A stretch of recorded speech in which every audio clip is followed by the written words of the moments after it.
तो आज हमारा अहोभाग्य है कि एक बड़े ही प्राचीन और ऐतिहासिक स्थान पर आए हैं, जहाँ पर प्राचीन काल से भगवान की असीम कृपा अनेक साधकों को प्राप्त हुआ है।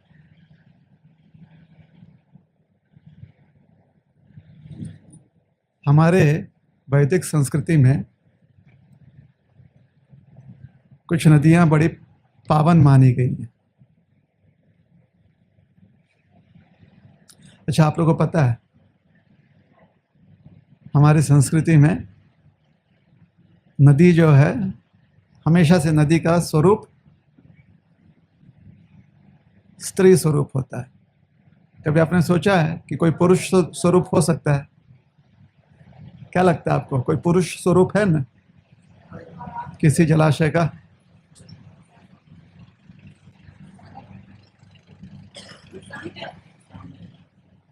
क्या ना? हाँ, नदी जैसा है कुछ। कभी ऐसा ने विचार किया है कोई पुरुष स्वरूप है? तो बिल्कुल है। पुरुष स्वरूप जो है उसे कहते हैं नद। क्या कहते हैं? नद। और जो स्त्री स्वरूप है वो है नदी। तो एक उदाहरण पुरुष स्वरूप का जो है नद का, वो है ब्रह्मपुत्र। ब्रह्मपुत्र क्या है? पुरुष स्वरूप है, नद। और फिर गंगा मैया, जमुना मैया, गोदावरी, सरस्वती, नर्मदा, सिंधु, कावेरी इत्यादि जो हैं, ये पावन नदियां हैं। वैष्णव तंत्र शास्त्र के अनुसार जब भी अपने आप को मांत्रिक रूप से शुद्ध करना होता है, मंत्र द्वारा शुद्ध करना होता है,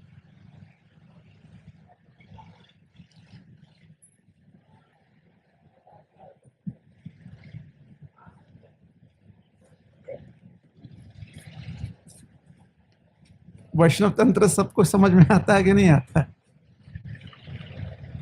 ठीक है, बस अभी ज्यादा विचार मत कीजिए, सुन लीजिए हम जो बोल रहे हैं। तो एक वैष्णव तंत्र पद्धति होती है जिसमें सिखाया जाता है कि भगवान की सेवा कैसे करनी है।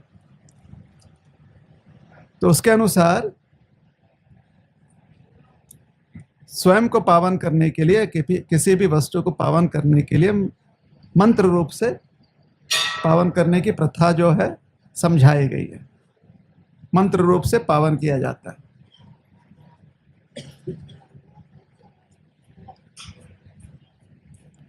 मंत्र रूप से पदार्थ, वस्तु, शरीर, मन और जितना भी सूक्ष्म तत्व है वो सब पवित्र हो सकता है।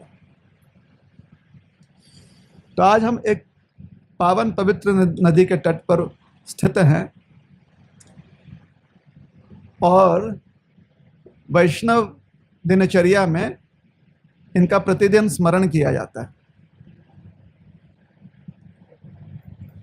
जब शुद्ध करना पड़ता है अपने आप को, या भगवान के प्रयोग में कोई भी पदार्थ वस्तु को शुद्ध करना होता है, तो एक मंत्र का जाप किया जाता है जिसके द्वारा सप्त नदियों का आह्वान किया जाता है। गंगे च जमुने चैव गोदावरी सरस्वती नर्मदा सिंधु कावेरी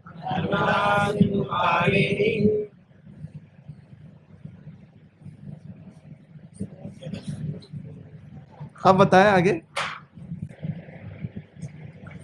जलेस्मिन् सन्निधि कुरु,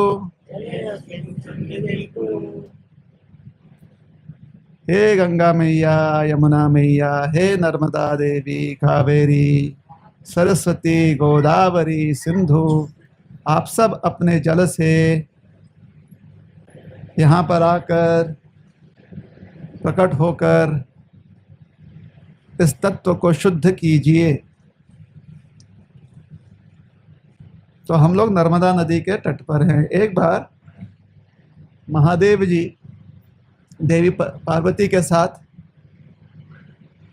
एकांत स्थान में बैठे हुए थे। देवी पार्वती के प्रति महादेव जी का बड़ा स्नेह है, क्योंकि देवी पार्वती साक्षात प्रकृति हैं। प्रकृति ये जो है, यह सब हम सब की माता है। प्रकृति ही हमारी आवश्यकता के जितनी भी सामग्री हैं, प्रकृति हमें प्रदान करती हैं। प्रकृति हमें अवसर संधि देती हैं कि हम अपनी इच्छा पूर्ति कर पाएं, उसके लिए प्रयास कर पाएं। तो जब भी महादेव जी प्रकृति अर्थात देवी पार्वती का स्मरण करते हैं, तो महादेव जी के ध्यान में आता है कि कितना कुछ देवी पार्वती जो हैं अपने संतानों के लिए करती हैं, कितना उनका प्रेम है सारे जीवों के प्रति। इसलिए महादेव जी का मन जो है देवी के लिए बहुत आदर, सम्मान और स्नेह से भराता है। तो एक समय की बात है जब महादेव का मन इसी प्रकार से स्नेह से भराया, देवी पार्वती जो हैं उनके निकट विराजमान थी, तो महादेव जी के शरीर में से एक बहुत ही सुंदर कन्या जो है प्रकट हो गई। ये कन्या जो है हर रूप से सुंदर, सुशील, बहुत ही आकर्षणीय थी। तो कन्या ने देवों से कहा कि ठीक है, जिसकी ऐसी क्षमता है प्रयास कर ले। देवताओं ने प्रयास किया, कभी उन्हें लगे कि लो अब हम उनको स्पर्श कर सकते हैं, पकड़ सकते हैं, और जैसे ही उनके निकट पहुंचे कन्या गायब हो जाए। गायब हो जाए तो कहाँ गायब हो जाए? दृष्टिगोचर, गायब होकर 1 योजन दूर दिखाई दे। 1 योजन सबको समझ में आ गया?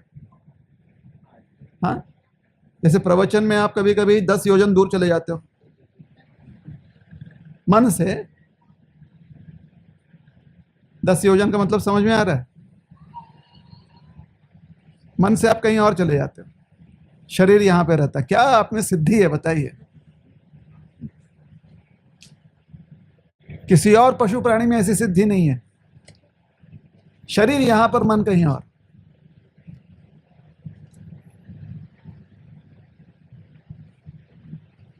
तो अचानक 1 योजन दूर, तो बेचारा जो है देवता सोचे ये क्या हो रहा है, इसे समझ में ना आवे। तब तक दूसरा देव जो है, देवता जो है, वो कहे कि हम दौड़ के पकड़ लेंगे, हम तेजी से जाएंगे, वायु की गति से तेजी से जाएं। तब तक कन्या गायब, 50 योजन दूर। तो कभी यहां गायब, कभी वहां गायब, कभी यहां प्रकट हुए, कभी वहां प्रकट हुए। इतनी चंचल थी वो कन्या। तो देवताओं ने हार मान लिया। देवताओं ने क्या किया? हार मान लिया। हमारे भोले बाबा, भोले शंकर ने जब देखा कि कन्या जो है इतनी चंचल है और इतना आनंद ले रही है, और देवताओं को भी बुरा नहीं लग रहा, उनको लग रहा है कि ये देखो, हमें लगा कि हम पकड़ लेंगे, हम पकड़ नहीं पा रहे हैं, उन्हें भी आनंद आ रहा है, क्योंकि वो सबको इतना, सबका मन जो है इतना रम गया था उनमें कि महादेव जी ने कहा कि आपका नाम होगा नर्मदा। नर्मदा अर्थात नर्मद, जो क्या प्रदान करती हैं? एक ऐसी अवस्था कि बड़ा ही रमणीय हो, थोड़ा सा नटखटपना हो उसमें, थोड़ा सा हास्य रस हो उसमें। नर्मदा।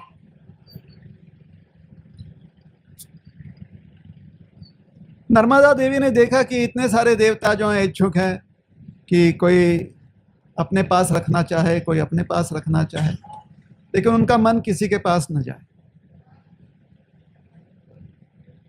उन्होंने आश्रय सिर्फ भोलेनाथ के चरणों में ग्रहण किया। उन्होंने कहा कि ये तो परम भक्त हैं, वैष्णवानाम यथा शंभु, ये साक्षात परमेश्वर भी हैं,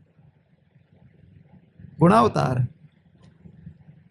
तो उन्होंने कहा कि कहीं और आश्रय न ले, इन्हीं के चरणों में आश्रय ले लेते हैं। तो उन्होंने महादेव जी के चरणों में आश्रय ले लिया। महादेव से क्योंकि उनका प्राकट्य हुआ है, महादेव के चरणों में उन्होंने आश्रय लिया है, शंकर भोलेनाथ, तो इसलिए उनका एक नाम पड़ गया शंकरी। शंकरी अर्थात महादेव जी से जिनकी उत्पत्ति हुई है, जो महादेव जी से आश्रित हैं। कुछ लोगों का कहना यह है कि महादेव जी की ही कन्या हैं, ऐसे कुछ लोगों का कहना।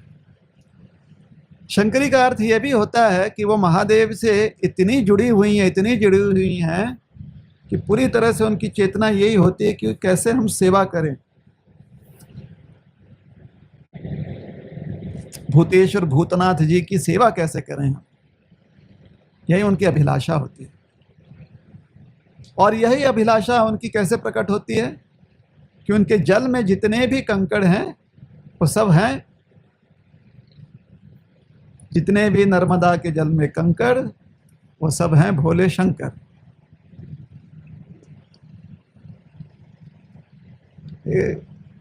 हम अपने आप इसे बना नहीं रहे हैं, ये वास्तव की बात है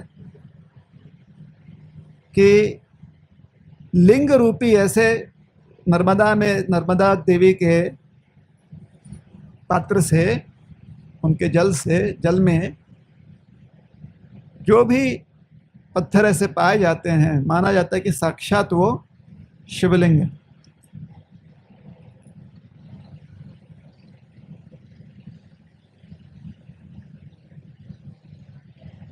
और उनकी पूजा की जाती है, उनकी सेवा की जाती है। एक बार महादेव जी बड़े चिंतित थे। क्या उनकी चिंता थी? चिंता थी कि लोग जो हैं इतने अधर्मी हो गए हैं, अधर्म के मार्ग पर चल रहे हैं, जिसकी वजह से दैनंदिन जीवन की जो उनकी आवश्यकता है वो भी उन्हें ठीक से प्राप्त नहीं हो रही है। लोक में, संसार में हाहाकार मचा हुआ है, त्राही त्राही, हर कोई जो है पीड़ित है, प्रताड़ित है, भूख से, प्यास से, चिंता से, मोह से, इत्यादि से। और इतना शोषण कर रहा है कि धरती भूमि देवी भी जो हैं उनकी प्रताड़ना को सह नहीं पा रही हैं। भूमि देवी पूरी तरह से सूख चुकी हैं। तो क्या होगा, कैसे सारे जीव जंतुओं का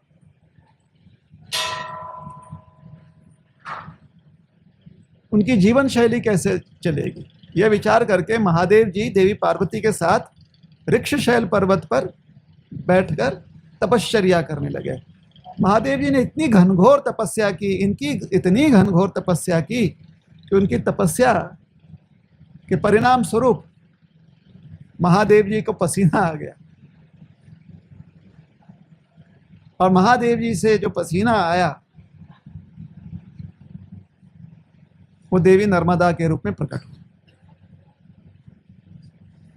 तो देवी नर्मदा क्या है? महादेव जी की जो जीव जंतुओं के प्रति उनकी जो माया है, उनका जो स्नेह है, उनका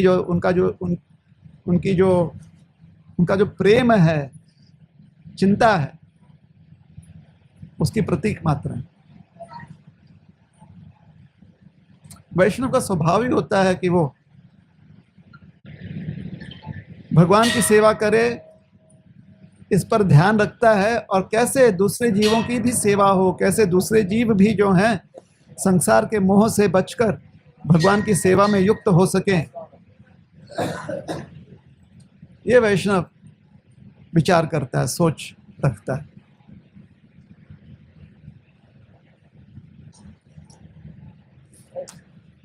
एक बार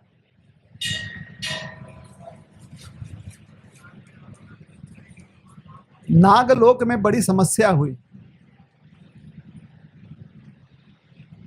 क्योंकि नागलोक के जो निवासी होते हैं, नाग, वो अक्सर अपने काम से काम रखते हैं, लेकिन कुछ गंधर्व जाति जो हैं उन्होंने एक मार्ग ढूंढ दिया कि कैसे नागों पर अपना अधिकार जमाया जाए, और उन्होंने नागलोक पर आक्रमण करके अपना साम्राज्य जो है नागलोक में बसा दिया गंधर्वों ने। लेकिन ये गंधर्व जो हैं नागों का बहुत शोषण किया करते थे, तो सारे नाग जो हैं नर्मदा देवी के पास आए। उन्होंने कहा, हे नर्मदे, आप जो हैं हमारे बहन हैं, आप कृपया करके पुरुकुत्स नाम के जो सूर्यवंश के राजा हैं उन्हें नागलोक ले आए। उनके पास क्षमता है कि वो गंधर्वों को परास्त कर सकें और हमारा जो धन संपत्ति है वो हमें लौटा दे। अब पुरुकुत्स कौन है? पुरुकुत्स महाराज मानधाता के पुत्र हैं। महाराज मानधाता कौन है?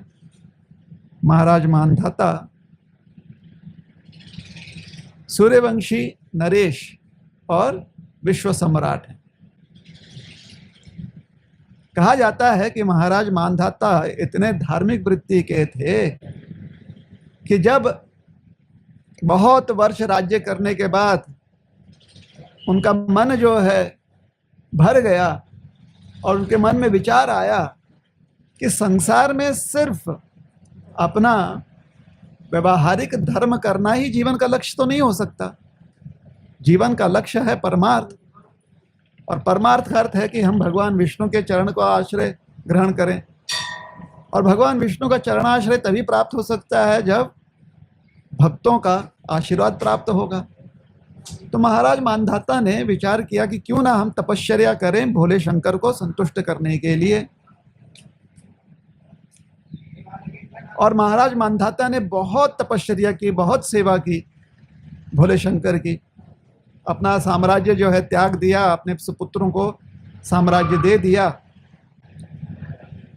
महाराज मानधाता के अन्य पुत्र हुए मुचुकुंद और बाकी उनके जो सुपुत्र थे उन्हें साम्राज्य दे दिया। तपश्चर्या की महाराज मानधाता ने, और जिस क्षेत्र में तपश्चर्या की महाराज मानधाता ने, वो क्षेत्र का नाम पड़ गया मानधात, मानधात क्षेत्र। हम जिस स्थान पर बैठे हैं ये मानधात क्षेत्र है। यहीं पर महाराज मानधाता ने तपश्चर्या की, और जब उन्होंने घनघोर तपश्चर्या की तो महादेव जी प्रकट हुए। जब महादेव जी प्रकट हुए, महादेव जी ने पूछा, क्या आशीर्वाद चाहते हो? महादेव जी जो हैं ज्योति स्वरूप में प्रकट हुए। तो राजा मानधाता ने कहा, हे प्रभु, आप तो साक्षात जीव कल्याण हेतु ही हमेशा विचार करते रहते हो। कृपया करके सारे जीवों के कल्याण हेतु आप इस स्थान पर ही अनंत काल तक विराजमान हो जाएं।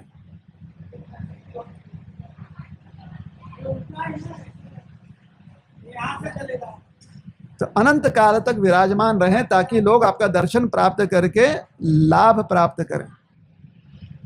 तो भोले शंकर ने उनका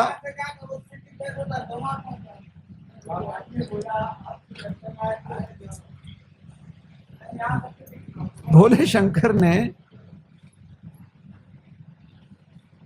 महाराज मानधाता को जो वरदान देने की बात कही थी उसका मान रखते हुए इस मानधात क्षेत्र में भोले शंकर जो हैं लिंग स्वरूप में प्रकट हुए, जो कि ज्योतिर्लिंग के नाम से प्रसिद्ध हुआ। और ये ज्योतिर्लिंग कौन सा ज्योतिर्लिंग है?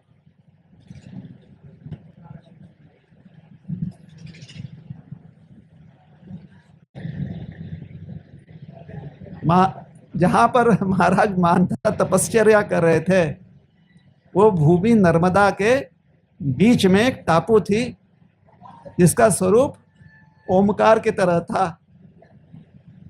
इसलिए महादेव जी जब प्रकट हुए तो महादेव जी का वो लिंग है वो ओमकारेश्वर ज्योतिर्लिंग के नाम से प्रसिद्ध हो गया। इन्हीं महाराज मानधाता के पुत्र हुए पुरुकुत्स। पुरुकुत्स ने बहुत तपश्चर्या की थी, जिससे कि उन्हें शस्त्र विद्या का अपार ज्ञान था।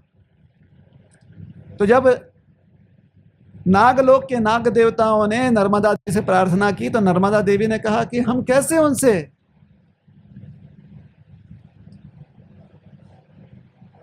चर्चा कैसे करेंगे।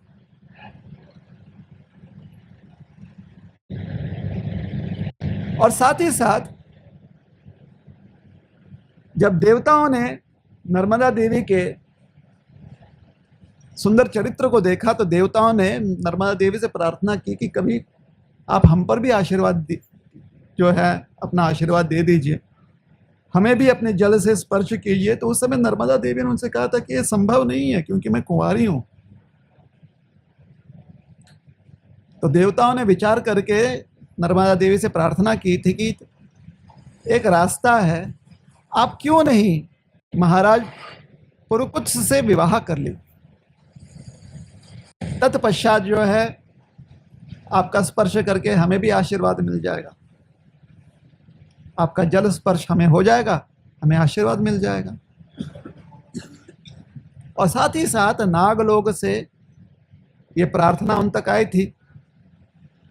नागलोक के निवासियों ने, नाग देवताओं ने उनसे कहा कि कृपया करके आप जो हैं हमारी भी मदद करें। तो देवी नर्मदा ने महाराज पुरुकुत्स से विवाह कर लिया। तत्पश्चात नर्मदा देवी जो हैं अपने माध्यम से महाराज पुरुकुत्स को कहाँ ले गई? नागलोक। नागलोक पता है कहाँ होता है? नागलोक होता है समुद्र के गहराई में, जो विशाल समुद्र है उसकी गहराई में नागलोक होता है, क्योंकि पाताल लोक के आसपास ही है। पाताल लोक अक्सर धरती के गहराई में होता है, नागलोक जो है समुद्र के गहराई में होता है। और महाराज पुरुकुत्स अपने पिछले जीवन में साक्षात सागर थे, समुद्र। इस प्रकार से नर्मदा देवी का विवाह हो गया। पूर्व जीवन के समुद्र देवता जो इस जीवन में महाराज पुरुकुत्स हैं, महाराज पुरुकुत्स को वो ले गई उन्हें प्रवाह के माध्यम से। कहाँ तक? नागलोक तक। वहां पर महाराज पुरुकुत्स ने गंधर्वों को पराजित कर दिया। नागलोक जो है पुनः नाग देवताओं के अधिकार में आ गया। नाग देवताओं ने नर्मदा देवी को बहुत आशीर्वाद दिया कि जो भी आपके जल में स्नान करेगा वो धन, संपत्ति, राज्य सब प्राप्त करेगा।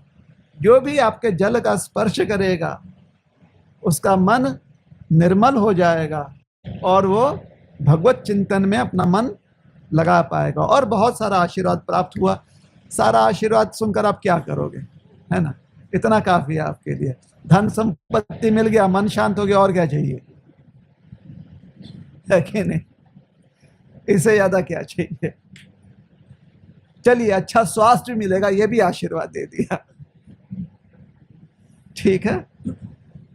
तो इस प्रकार से महाराज मानधाता के तपश्चर्या से ज्योतिर्लिंग के रूप में ओमकारेश्वर देव प्रकट हुए।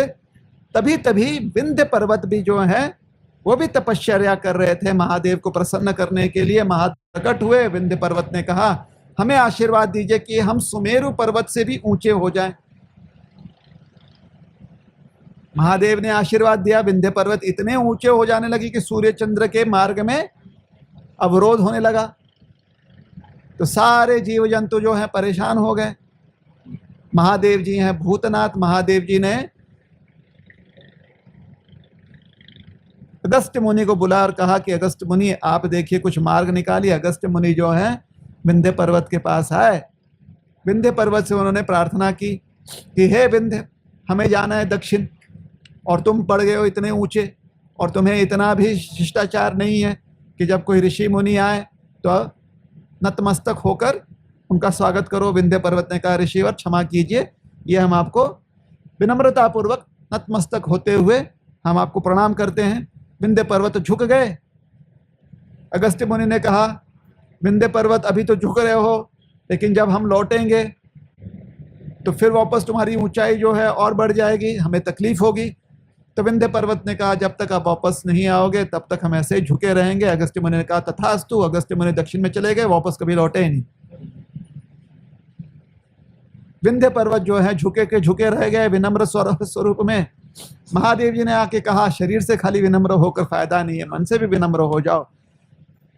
तो महादेव जी की आराधना करने लगे। जिन महादेव जी ने उन्हें वरदान दिया था, उन्होंने कहा कि प्रभु अगर आप आशीर्वाद दोगे तो ये संभव है। आशीर्वाद रूप में क्या चाहिए आपको? उन्होंने कहा, आप प्रकट हो जाएं यहाँ पर लिंग स्वरूप में, ताकि अनंत काल तक लोग आपका दर्शन करके लाभ ले सकें। तो विंध्य पर्वत के आग्रह पर भगवान जो है ज्योतिर्लिंग के रूप में प्रकट हो गए, अमरेश्वर महादेव, जिन्हें ममलेश्वर महादेव के नाम से भी जाना जाता है। इस प्रकार से इस क्षेत्र में ओमकारेश्वर महादेव और ममलेश्वर महादेव दोनों का दर्शन करने से ज्योतिर्लिंग दर्शन का लाभ प्राप्त होता है। बोलिए नमः पार्वती पते हर हर महादेव, नर्मदा मैया की जय। चलिए संक्षिप्त में यहीं पर कथा समाप्त करते हैं। आपके साथ यात्रा करके हमें बड़ा ही आनंद हुआ और ठीक है, इतना ही संक्षिप्त रखते हैं। अब आपसे इतना ही आग्रह है कि भगवान से प्रार्थना कीजिए, महादेव जी से प्रार्थना कर लीजिए, नर्मदा मैया से प्रार्थना कीजिए कि हमारे मन में हमेशा से भगवान की सेवा करने की अभिलाषा प्रज्वलित रहे और निर्मम भाव में, निरहंकार भाव में ये सेवा करने की वृत्ति बनी रहे। कलयुग में सेवा करने की एक प्रणाली बड़ी ही सुलभ, अत्यंत शक्तिशाली भी है, और वह है नाम सेवा, नाम स्मरण। भगवान का नाम स्मरण करने से परम लाभ मिलता है। हमारे आचार्य श्री प्रभुपाद जी हमेशा से आग्रह करते थे, निवेदन करते थे कि हमने नियमित रूप से अपनी चेतना को निर्मल रखने के लिए और अपने सेवा भाव को हमेशा स्थायी बनाए रखने के लिए हरे कृष्ण महामंत्र की सेवन करना, हरे कृष्ण महामंत्र का सेवन करना चाहिए। हरे कृष्ण कृष्ण कृष्ण हरे हरे, हरे राम राम राम हरे हरे। श्री हरि नाम प्रभु की जय। शिल प्रभुपाद की जय। गौर भक्त वृंद की जय। निताय गौर प्रेमानंदे। हरि हरि बोल। हरे कृष्ण। तो यहाँ पर यात्रा समाप्त होती है। इसके बाद कुछ अनाउंसमेंट्स है। आप में से कुछ लोग जो हैं, कुछ 2